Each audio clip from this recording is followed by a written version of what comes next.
Hi guys! Ayan, tignan na naman ang bahay namin po.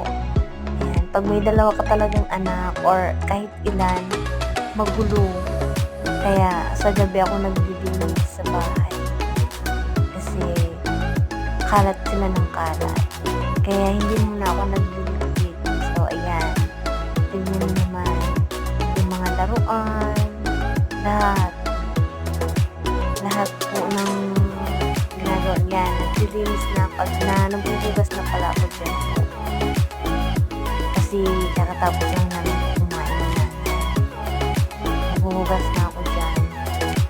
Kasi tapos na ako magdikit ng mga laruan ng mga bata. Yan. Sana po subscribe niyo po yung YouTube channel ko po. Nag-start pa lang po ako. Salamat po!